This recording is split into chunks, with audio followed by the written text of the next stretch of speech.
దావీదు భక్తుడు తెలియచేస్తున్న రెండవ మాట ఏంటి అంటే, చూడండి ఈసారి 3వ వచనం చదువుతున్నాం. 4వ కీర్తన 3వ వచనం, Psalm 4:3. నీవు నా పక్షమున వ్యాజ్యమాడి, నీవు చూడండి 4వ కీర్తన 3వ వచనం, యెహోవా తన భక్తులను తనకు ఏర్పరచుకున్నాడని తెలుసుకొనుడి. తనకు ఏర్పరచుకున్నాడు అని తెలుసుకొనుడి. నేను యెహోవాకు మొర్రపెట్టగా ఆయన ఆలకించును. ఆయన ఆలకించును. My dear sister and my dear brother, listen to me carefully. You are chosen by God. నీవు దేవుని చేత ఏర్పాటు చేయబడిన వ్యక్తివి. నువ్వు ఈరోజు నీ భూమి మీద నువ్వు నేను బ్రతుకుతున్నావంటే నువ్వు ఏ ప్రాంతంలో ఉన్నావు అనేది ప్రశ్న కాదు. No matter where you live, no matter what the place that you live today. ఈరోజు ఒకవేళ నువ్వు హైదరాబాద్లో ఉండొచ్చు, లేకపోతే రాజమండ్రిలో ఉండొచ్చు, లేకపోతే ఒక చిన్న కుగ్రామంలో ఉండొచ్చు, లేదా ఒక విశాలమైన ప్రాంతము, ఒక మెట్రోపాలిటన్ సిటీలోనో కాస్మోపాలిటన్ సిటీలోనో, wherever you are, it doesn't matter. But remember, God he's placed you and God he's chosen you to be his instrument in that particular place. ఆ ప్రాంతంలో దేవుడు నిన్ను తన సాక్షిగా తన కొరకు ఏర్పాటు చేసుకున్నాడనే విషయం నువ్వు ఎప్పుడు కూడా మర్చిపోకూడదు.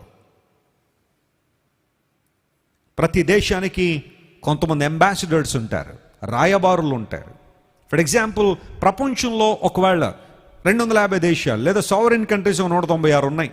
ప్రతి దేశంలో కూడా ఒక భారతదేశ రాయబారి ఉంటాడు, ఇండియన్ అంబాసిడర్. ఇండియన్ ఎంబసీ ఉంటుంది, దానిలో ఒక అంబాసిడర్ గారు ఉంటారు. ఆయన తన గదిలో కూర్చుంటాడు. నేను కొంతమంది అంబాసిడర్స్ని కలిశాను దేవుని కృపను బట్టి. నాకున్న ఆ దేశాలకు వెళ్ళడానికి వీసాల కోసం కానీ లేకపోతే ఏదో ఒక పని మీద కొంతమంది అంబాసిడర్స్ కలిశాను. చాలా చక్కగా రిసీవ్ చేసుకుంటారు, కొంతమంది బాగా మాట్లాడతారు. వాళ్ళు భారతదేశ రాయబారులుగా ఆ దేశంలో బ్రతుకుతారంటే ఇండియాతో ఏమైనా కమ్యూనికేషన్ చేయాలంటే వారి ద్వారా రావాలన్నమాట, వారి ద్వారా రావాలి. ఏ ఎంబసీ అయితే ఏ దేశంలో అయితే ఉంటుందో అది ఆ దేశానికి సంబంధించిన ప్రాంతంగానే పరిగణిస్తారు. వేరే దేశస్తులు లేదా ఆ దేశంలో ఉన్నవారైనా అనుమతి లేకుండా లోపలికి రావడానికి వీలు ఉండదన్నమాట. అవి ఒక రక్షణ స్థావరాలుగా కొన్నిసార్లు మార్చబడతాయి. అనుమతి లేకుండా, వారెంట్ లేకుండా వేరే రకమైన పోలీసులు కానీ ఆర్మీ కానీ ఎవరు కూడా లోపలికి రావడానికి ఉండదు. ఒకవేళ ఇండియన్ ఎంబసీ అమెరికాలో ఉందనుకోండి, ఆ ప్రాంతానికి వేరే వాళ్ళు ఎవరు రావడానికి ఉండదు. ఈ లోకంలో దేవుని బిడ్డల మనం కూడా దేవుని రాయబారులంగా బ్రతుకుతున్నామని పౌలు భక్తుడు రాశాడు. We're God's ambassadors. దేవుని రాయబారులం, దేవుని చేత ఏర్పాటు చేయబడిన మనము. ఈ ఏర్పాటు ఎంత గొప్పది అంటే, నీ కులాన్ని చూసి దేవుడిని ఏర్పాటు చేసుకోలేదు, నీ మతాన్ని చూసి దేవుడిని ఏర్పాటు చేసుకోలేదు. నువ్వు చాలా చక్కగా మాట్లాడుతున్నావని నీ వొకాబులరీని చూసో, నీ ఎలోక్వెన్స్ని చూసో దేవుడు నిన్ను ఏర్పాటు చేసుకోలేదు. దేవుని యొక్క ఉన్నతమైన ప్రణాళిక, ఆయన కృపామహిమకు కీర్తి కలుగునట్లుగా. ఎఫెసీయులకు రాసిన పత్రిక తీయండి ఒకసారి. దానిలో పౌలు భక్తుడు ఈ మాటను చాలా క్లియర్గా రాశాడు. Ephesians chapter 1, ఎఫెసీయులకు రాసిన పత్రిక 1వ అధ్యాయం 4వ వచనం నుండి ఒక మాట చదువుదాం, చూడండి. ఎట్లనగా తన ప్రియుని యందు తాను ఉచితముగా మనకు అనుగ్రహించిన, దేవుడు ఉచితంగా మనకు అనుగ్రహించిన తన కృపా మహిమకు కీర్తి కలుగునట్లు తన చిత్త ప్రకారమైన దయా సంకల్పము చొప్పున యేసుక్రీస్తు ద్వారా తనకు కుమారులుగా స్వీకరించుటకై. చూడండి, యేసుక్రీస్తు ప్రభు ద్వారా మనల్ని కూడా తన బిడలంగా స్వీకరించడానికి. ఆ మాటలన్నీ అయిపోయిన తర్వాత చివరిలో ఒక మాటతో ముగిస్తారు దైవజనుడు, ఆయన మనలను ఏర్పరుచుకొనెను. స్తోత్రం చెప్దాం ఒకసారి, హల్లెలూయా. ఎందుకు దేవుడు మనల్ని ఏర్పాటు చేసుకున్నాడట? తన కృపా మహిమకు కీర్తి కలుగునట్లుగా. యేసుక్రీస్తు ప్రభు ద్వారా మనందరం ఆయన బిడలుగా మార్చబడ్డానికి. బిల్కిస్ షేక్ కనబడే ఒక మహమ్మదీయ సహోదరు పుస్తకం రాస్తుంది. ఆ పుస్తకం టైటిల్ ఏంటో తెలుసా? దేవుణ్ణి తండ్రి అని పిలవడానికి నేను సాహసించాను. బహుశా వారున్న ప్రాంతంలో, వారున్న మతంలో దేవుని తండ్రిని పిలవడానికి కొన్ని ఆటంకాలు ఉన్నాయేమో, కానీ ఎప్పుడైతే బైబిల్ చదవడం నేర్చుకుందో అప్పుడు నేను దేవుణ్ణి నా తండ్రి అని పిలవడానికి సాహసించానంటది బిల్కిస్ షేక్ కనబడే ఒక మహమ్మదీయ సహోదరి. ప్రపంచంలో దేవునికి తన బిడలకు మధ్య ఉన్న తండ్రి కుమారులు లేదా తండ్రి కుమార్తెల సంబంధం బైబిల్ గ్రంథం ఈ రోజున మనందరికీ తెలియజేస్తూ ఉంది. You can call your God as your father.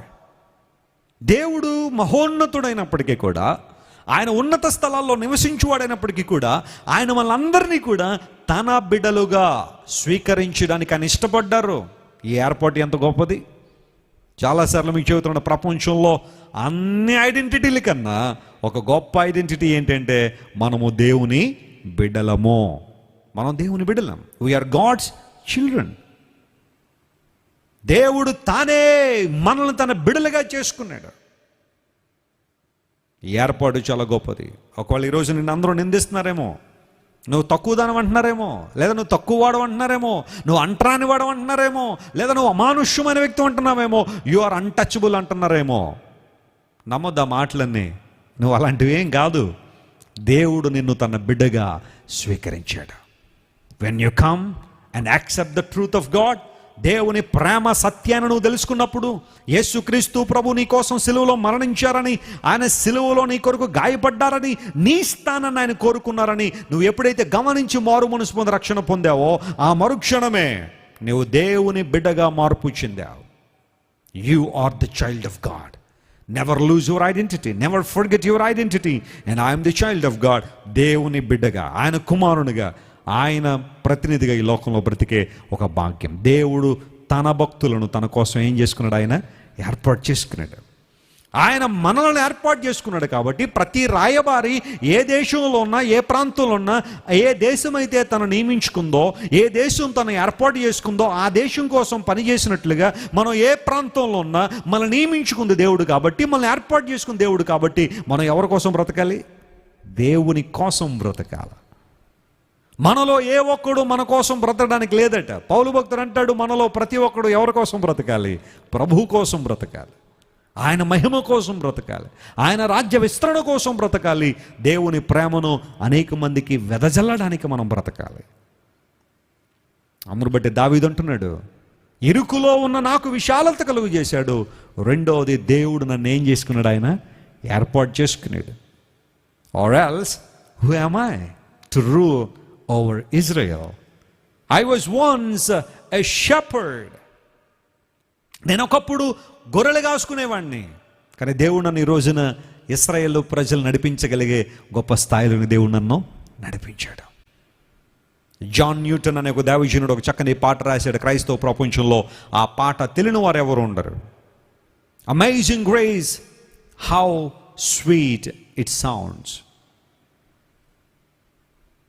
దేవుని కృప ఎంత గొప్పది అనే పాటను జాన్ న్యూటన్ అనే దేవుని సేవకుడు రాస్తూ ఏంటంటే, I was once last but now I'm saved. ఒకప్పుడు నేను నశించిపోయాను, కానీ ఇప్పుడు యేసుక్రీస్తు ప్రభు కృప ద్వారా నేను ఏం చేయబడ్డాను? రక్షించబడ్డాను. Amazing grace, how sweet that sound. దేవుని యొక్క అనిర్వచనమైన కృప ఎంత గొప్పది. ఎస్, మన జీవితాల్లో కూడా దేవుడు మనల్ని ఏర్పాటు చేసుకున్నాడు. నువ్వు దేవుని ఏర్పాటులో ఉన్నావు.